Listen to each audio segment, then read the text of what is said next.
Arthur Blake's conference room smells faintly of lemon oil and old paper, a scent that belongs to my childhood as surely as Uncle Raymond's Sunday roast.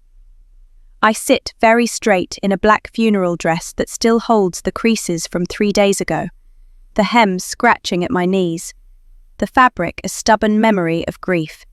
Sunlight slants through Venetian blinds and lays pale bars across the mahogany table like a tidy prison.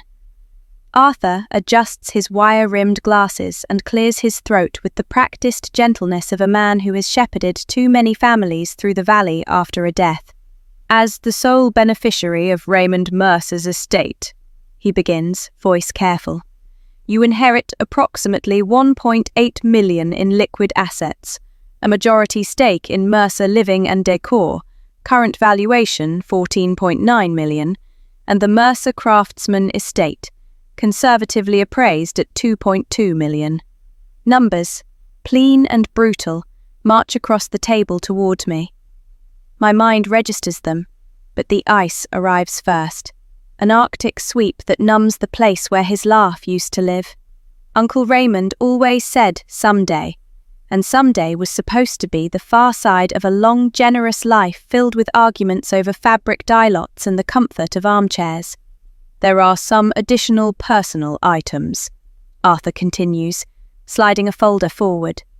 Your uncle's watch collection, the 57 Fairlane he restored, and the door swings open without a knock. I brace for June with coffee. I get ghosts. Victor and Helena stand framed in the doorway like a photograph you think you burned but find tucked into the back of a book. His hair is salt now, cut in the same salesman's crop. Her beauty is preserved in angles and restraint. 16 years telescope down to one heartbeat, and my hands begin to shake. Porcelain rattles, the sound indecently loud. The room tilts. We heard about Raymond's passing, Victor says, voice syrup and sawdust. We're so sorry for your loss, sweetheart. Then the next memory replaces it with mercy. The first night at the Craftsman. Maeve's hands braiding my hair while Uncle Raymond read Goodnight Moon from a book he found on my shelf and pretended we were both too old for. What do you want? I ask. And it is steadier than I feel. It is a voice Uncle Raymond built in me with weekly balance sheets, and the question he asked whenever I doubted. What do the numbers say, Len? Victor smiles the smile that always comes with a pitch. To pay our respects. To see you. It's been too long. I need to process my uncle's death before I deal with this. My left hand makes a small protective arc in the air. A toddler's shield. A boundary.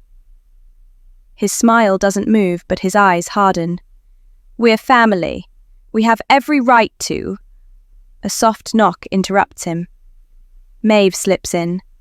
Her silver streaked hair pinned back, tissues in one hand, keys in the other. She takes in the tableau in one scan, then moves without hurry to stand between me and the doorway, her body narrow, her presence enormous.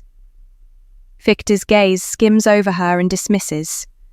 Still keeping the help around, I see. Maeve's chin lifts. I've been part of this family 16 years, Mr. Mercer. The word family sits on the table like a new contract. Something in my chest locks into place. I rise, collect the folder and stand beside Maeve so our shoulders nearly touch. Maeve is family. I look at Victor, then at Helena, and the child in me does not flinch. You two are strangers. Helena's face changes, just for a flicker. Something like pain loosens her perfect mouth. Victor recovers first, businesslike even in retreat. We'll be in touch. I'm sure you will, I say, and the steadiness belongs to me this time. Maeve's fingers find mine, a quick, fierce squeeze that says everything we never say out loud. Whatever comes next, we just want to talk, Eleanor. 5 minutes. Arthur's advice echoes in my mind. No contact until we have strategy. But another voice, The stubborn 10-year-old who still wonders why shoves it aside. Against my better judgment, I step back. They enter, their eyes scanning the estate like auditors. The kitchen greets us with the hiss of the coffee maker. They settle at Uncle Raymond's oak table without invitation, a table where he once taught me to balance ledgers and cook Sunday breakfasts. The sight of them sitting there is profane. Coffee? My hands need a task. Black, Victor answers, already comfortable. Helena adds, cream and sugar, darling. I wasn't asking how you take it, I reply, handing them mugs without ceremony. I was asking if you want it. An awkward silence stretches. Finally, Helena breaks it, her eyes gliding over the cabinets, the Viking range.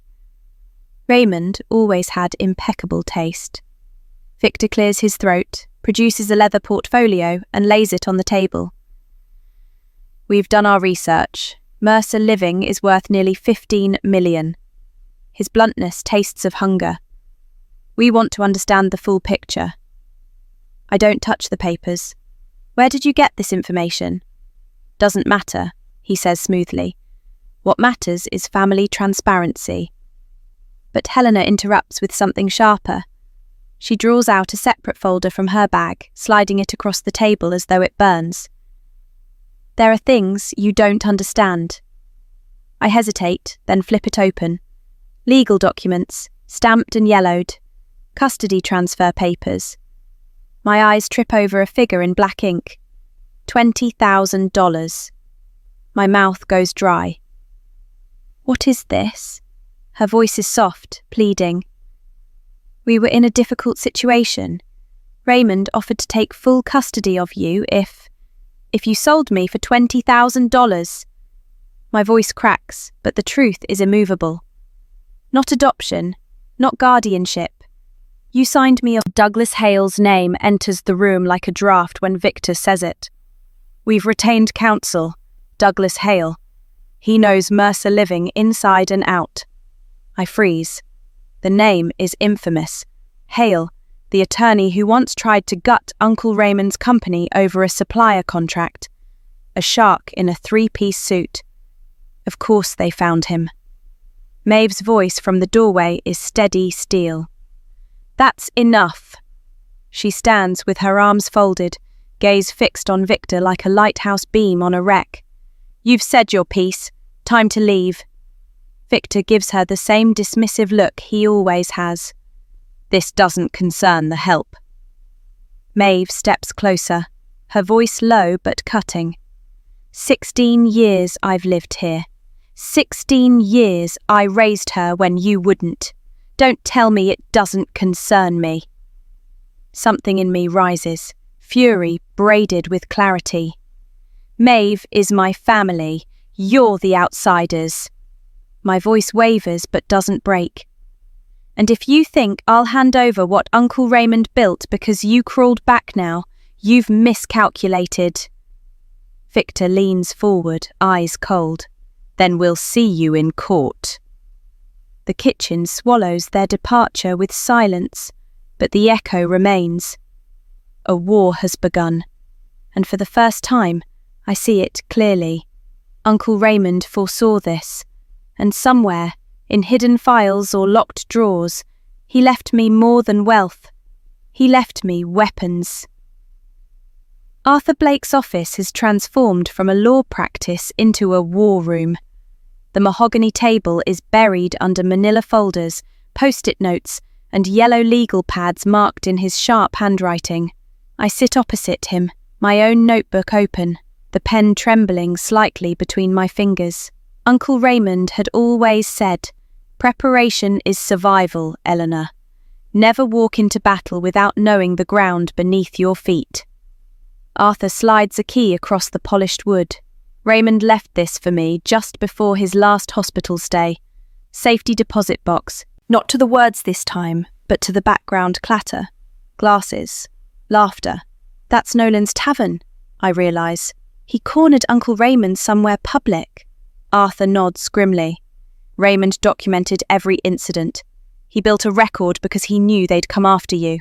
That night, back at the estate, I open Raymond's leather-bound business journals. His handwriting, disciplined and slanted, bleeds wisdom into the pages. Never mistake a skirmish for the war. The side with patience wins. Emotion is the enemy of strategy. Maeve brings tea, but when she sees my face, she says nothing, just sets the porcelain cup on the desk and lays a steady hand on my shoulder. Her silence is loyalty. By dawn, I have a plan. If my parents want leverage, I'll strip it from them in the one place they cannot spin the truth. Public view. 2 days later, Mercer Living's showroom glows with curated elegance. Oak dining sets polished to a mirror shine, sectionals in warm earth tones, lamps casting golden light. Customers wander between displays, and employees keep discreet distance. It is the stage I have chosen. When Victor and Helena walk in, they look rehearsed, his charcoal suit tailored to power, her cream dress a calculated softness. They approach, expecting the trembling child. Instead, they find me leaning against an antique desk Uncle Raymond restored himself. "Thank you for coming," I say, voice measured but loud enough for nearby ears. "I've reviewed Uncle Raymond's files. All of them." Victor's smile falters for the first time. Helena moves closer, perfume wrapping around her like fog. "Those were desperate times, Eleanor. We've changed." I lift a photocopied check from my portfolio and lay it on the desk. 20,000.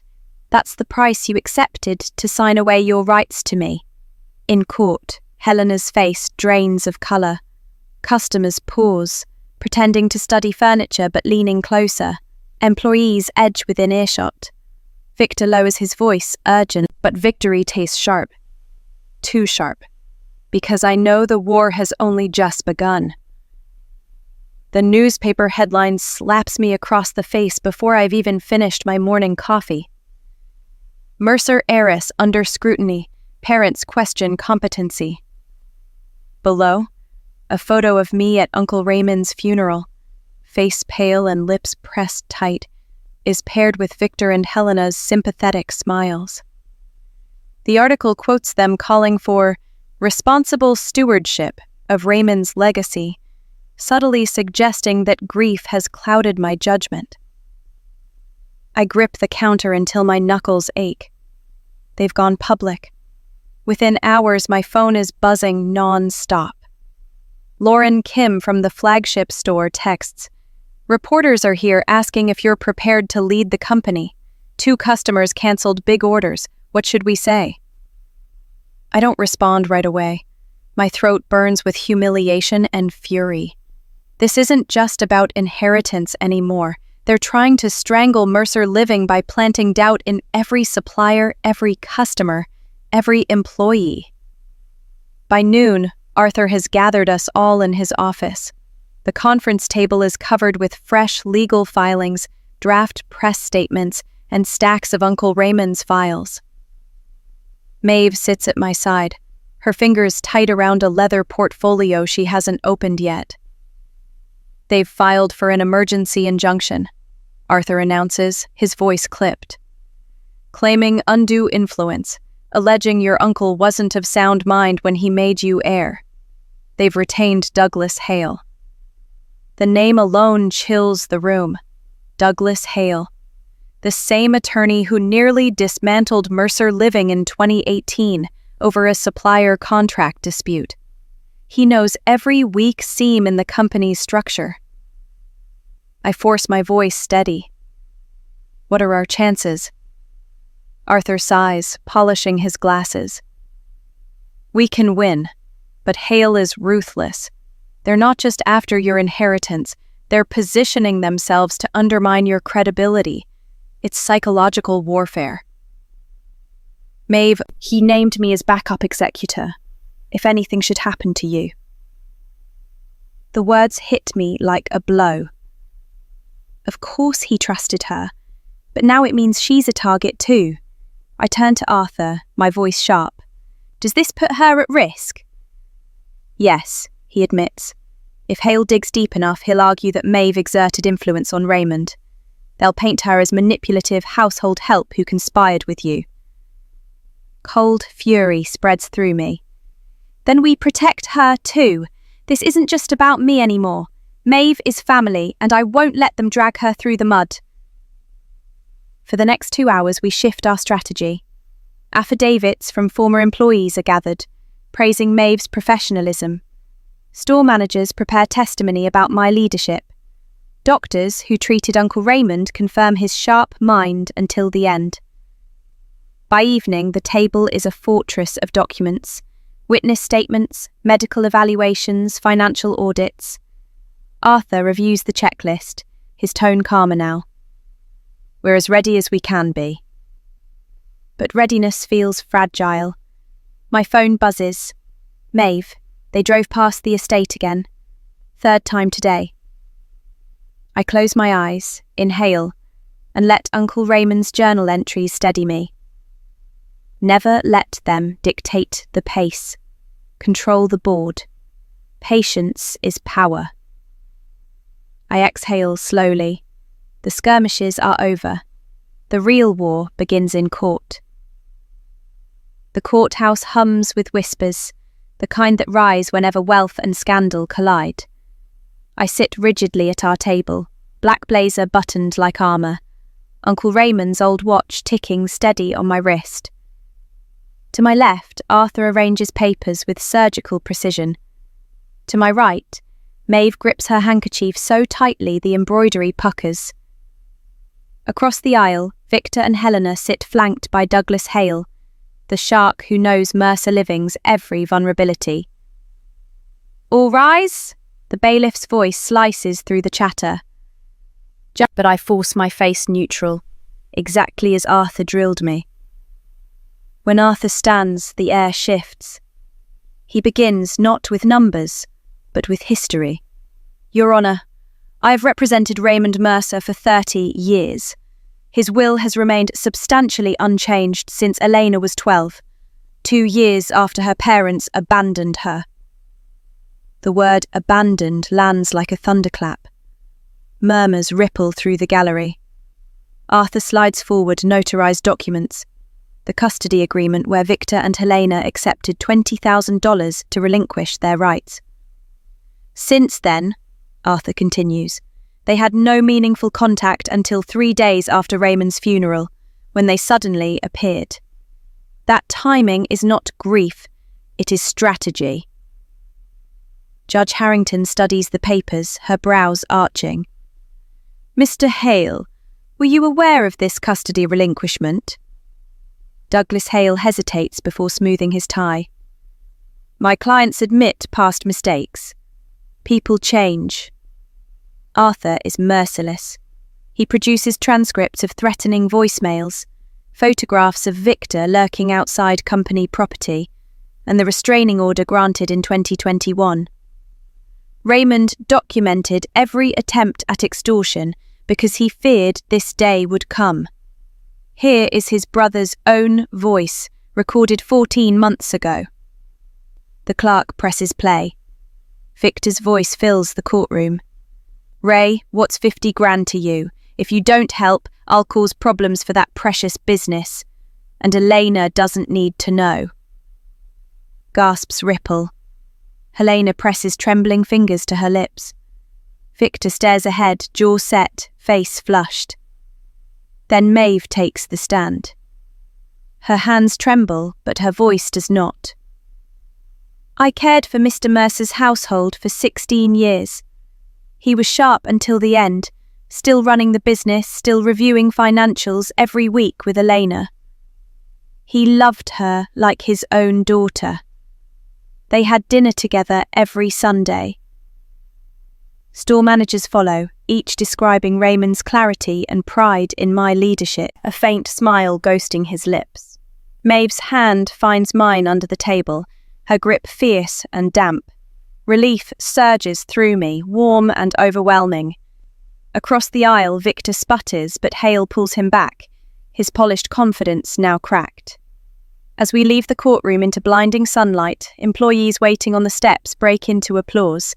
Their voices carry Uncle Raymond's legacy louder than any verdict. For the first time since his death, I feel something other than grief. I feel power. 6 months later, the ballroom of the Seattle Business Journal's annual awards ceremony glitters with chandeliers and whispered ambition. I stand at the podium, the weight of 300 eyes pressing against me, and rest my fingertips lightly on the polished wood.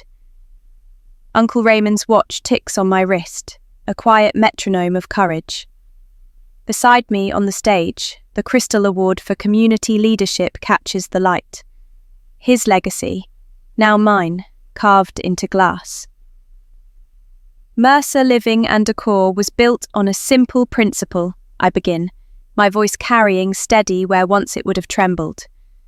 That quality matters, not only in our products but in our relationships.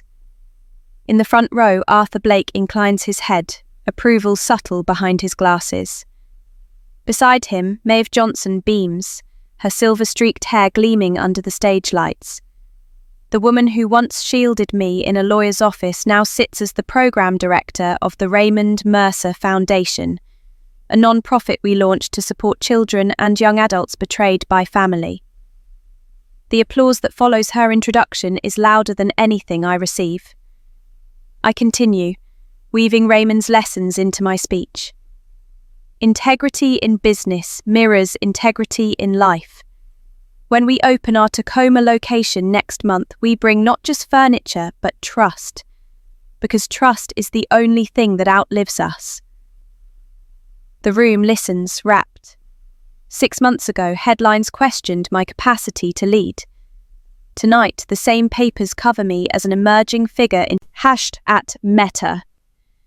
Arthur's tone is understated, as always, when he approaches. Ben would be proud, he says simply, using the nickname only he had for Raymond. He prepared me, I answer. I just didn't know how much until now. Later, at the estate, I kick off my heels and step into Raymond's old study, my study now. Plans for a third Mercer Living location spread across the desk, annotated with my handwriting. Once, the sight of such responsibility would have paralyzed me. Now it energizes me. Decisions come clear, without hesitation. The phone rings. It's the Foundation's first scholarship recipient, her voice shaking with joy.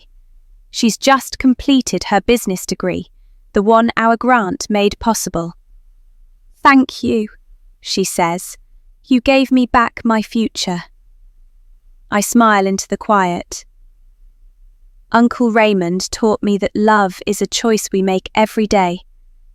You're just choosing yourself now. After hanging up, I catch my reflection in the study window.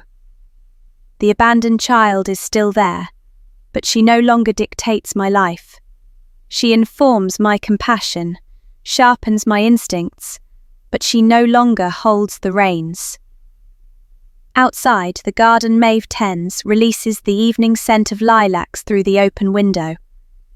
The Craftsman estate is still filled with absence, but it is no longer haunted.